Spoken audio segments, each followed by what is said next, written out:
Hey bro, I'm hungry. Let's go get something to eat. Anything in mind? Lunch ah? Anything lah. I don't know what to eat, bro. How about Japanese? Nah, I don't want Japanese, man. I ate that yesterday. Thai? I can't do Thai, bro. It's too spicy for me. So it's not anything lah. I don't know, man. I don't know what to eat. How can we choose? To solve the problem, I did what any normal person would do. Build an app for it. It's currently 12:45 p.m. 7th March, Saturday. Just finished some morning errands, got something to eat, and we're in front of the computer now. Going to start our app building process. So over breakfast, I was like chatting with Claude on my phone to kind of decide how I should approach this project. Obviously, I don't want to just kind of go in blind, so I wanted a rough plan on how to sort of approach this project because, well, it's my first time doing it.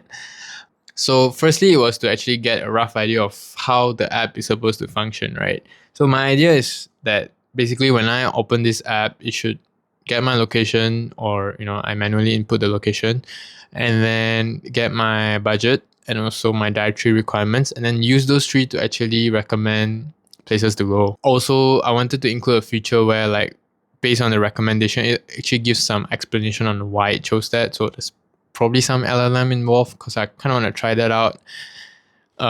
So that's my thought process of how this app is going to work right now.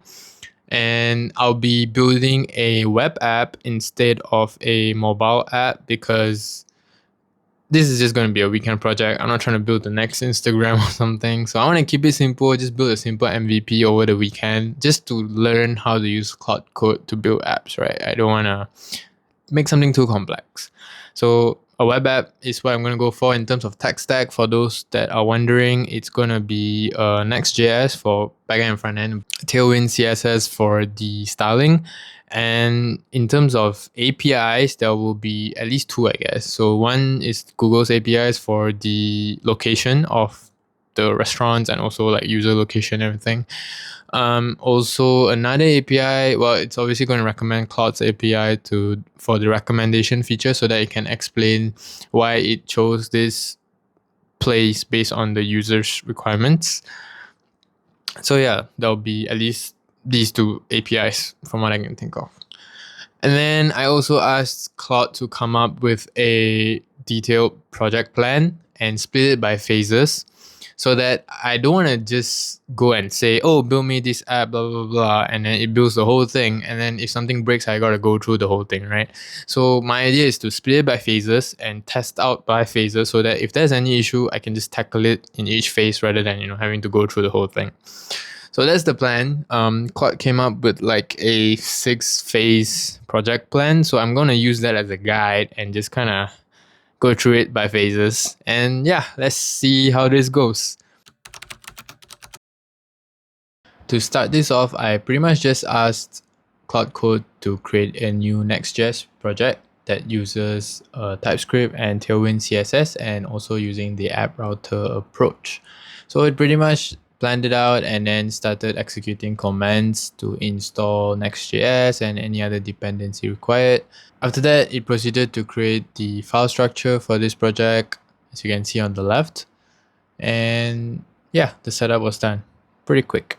So phase 1 is completed, which basically was just setting up the project folder with Next.js and Tailwind and all that set up. I just pretty much just gave it some prompts and it started cooking. But of course, like every step, it was asking me to approve. Some I was familiar with, some I wasn't. Those that I wasn't familiar with, I just kind of Googled it, see if it was okay to do it, this and that. So it took some time. I think, what's the time now? It's about, it's gonna be 2 p.m. So it's too close to an hour. But honestly, it would have been faster if I was familiar with most of the things, but I wasn't. So there was a lot of Googling and asking Claude stuff. But I think still way faster than if I had to do all this from scratch. It's currently 2:30 p.m. Phase 2 is completed. basically just a simple form, I guess, to get users' preference on their location, budget, and also dietary requirements. There's no API integrations yet. It's just a simple front end that it cooked up, and I tested it. So far, yeah, it moves nice. Of course, the styling and all are not finalized. I just wanted to see how it works. And so far it's okay. I'll definitely make some changes, but I think for now this works. We can move on to phase 3, but before that I'm kind of hungry. Can't really use this app to figure out what to eat, so I gotta do it the hard way and figure it out. But at least I guess through this process I would maybe think of some features that I want to add that I have not thought of. I don't know. Anyways, I'm gonna go get bites and I will be back for phase 3. I ended up eating chicken rice. Good old comfort default choice for me is chicken rice. It's easy to get, tastes good, and I can ask them to add more chicken and reduce the rice because I'm trying to be on calorie deficit while still getting good protein.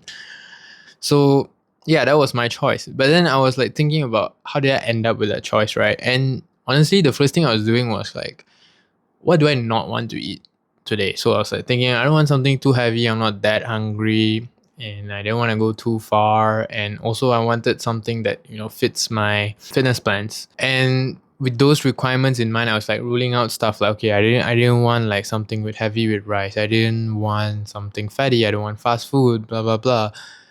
And eventually, I landed on a few options and decided chicken rice, right? So I was thinking this is actually probably somewhat common because like imagine this: you ask your friend what do they want to eat, and then they go anything, or they go I don't know. What about you? And then you suggest something, and then they go I don't want this, or I'm not feeling this, but you said anything, right?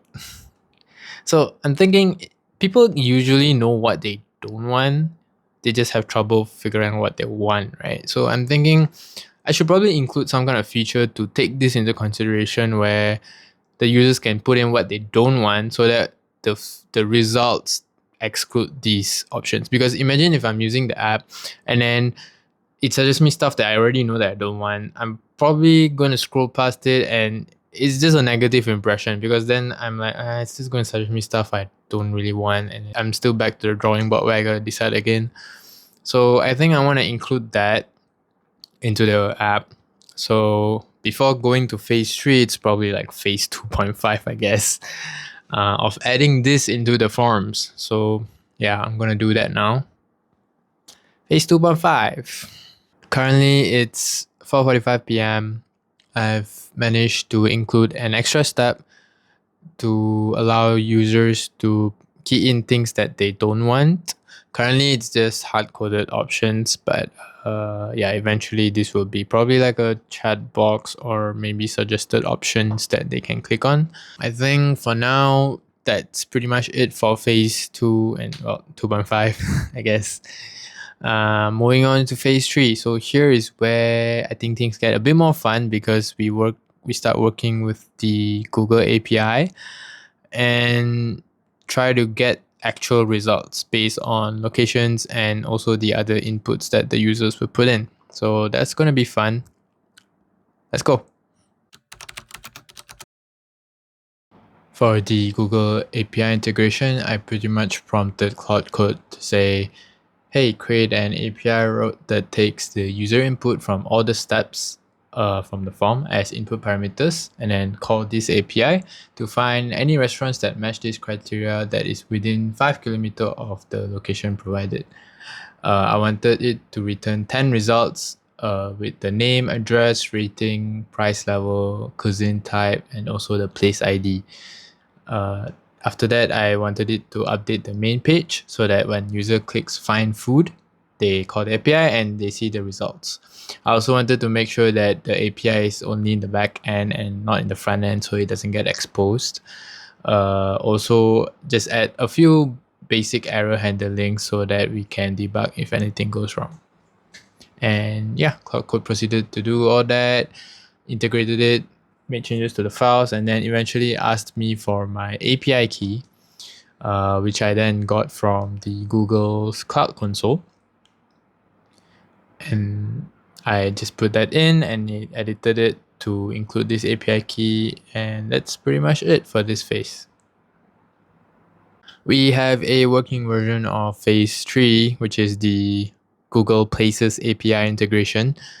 We did hit a roadblock, and after doing some debugging and honestly just asking Claude what's wrong, it pretty much gave me the solution, which was actually that I was lacking certain APIs that I had to enable on my Google Cloud Console. Basically, initially I only had enabled one of the Places API, but I required to enable two, and also I needed to enable the geocode API so that when users key in the location name, it's able to convert it to longitude and latitude. Previously, you couldn't do that, so like when I put a city name, it just didn't know what it was. But yeah, that's fixed. Enabled it, all good. And it's working now, and I'm getting like for now I put it 10 results. Obviously I'll reduce it later on. I just wanted to see if it works, and it's giving me 10 results based on the location and criteria. But I think there's still some fine tuning we gotta do, because it's also suggesting stuff like gas stations, which I'm pretty sure is not something people are looking for when they're like, oh, I want to eat lunch, right? So probably some additional filters required, but hey, at least it's working, which is pretty cool. Just like how I did for the Google Places API, I once again just prompted Claude Code saying create a route to call Claude API, and then I explained the flow of how I wanted this to work. So basically, the Google API will be used to filter out a list of places based on the user's location and budget first.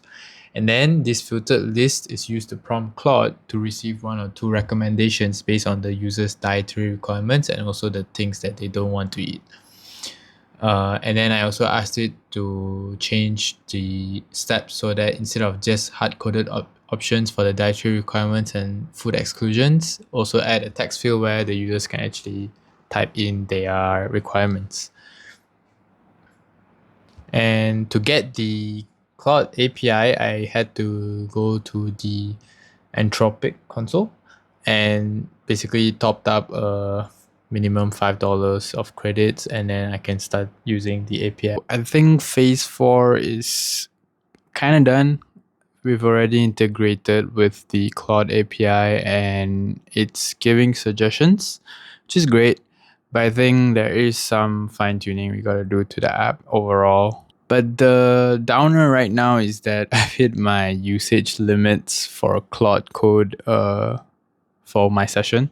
So based on what I'm seeing is that the usage limits reset every 5 hours, and mine got to 100% in probably an hour, which is not the best news because if I'm gonna wait another 3-4 hours, it's gonna be pretty late here because it's already like 12 a.m. right now. So I guess I just have to continue tomorrow. It's currently 12:30 p.m., 8th March, Sunday. Last night we got clapped by the Claude usage limits, so we had to take a pause from the project, but we're back today. Overnight, I had a few thoughts on some changes that I want to make. So firstly was to include a price range in the budget step, because currently it's just showing number of dollar signs to indicate the different price ranges, but I think that's a bit too subjective. Like what's considered premium or moderate to you and I may be different, right? So I included a price range. I think another change I wanted to make is to actually change the logic of how it determines the location. So what I mean is that in Malaysia there are a lot of malls, right? So if I put the location of a mall, I want it to suggest shops in the mall rather than around the mall. And the third change I was thinking is actually to reduce the search radius of the restaurant. So currently it's 5 km, but after a few tests, I feel like it's a bit too far. Like, for example, if I'm keying in a location where I know there are a lot of shops there, it's suggesting shops from like further away from that location, which is not very convenient. So I think I want to reduce it back to 2 kilometers and see how that goes. So yeah, be making these changes first, and then we can move on to the next phase, which is deployment to the web. Then I can actually use it outside my computer. Let's go.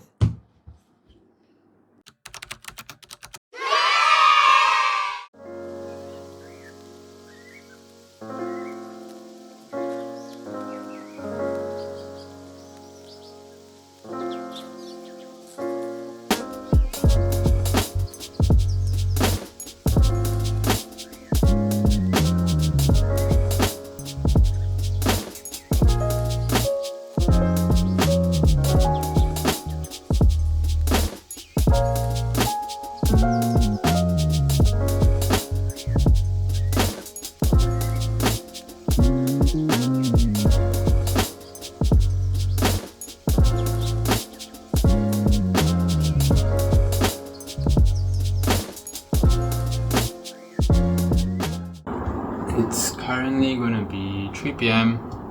and I think I can say that the project has been completed. I've managed to deploy the web app to the internet and it works. I can now use the link on my phone, or I can share it with people and they are able to access the app now. And actually the deployment part was quite simple.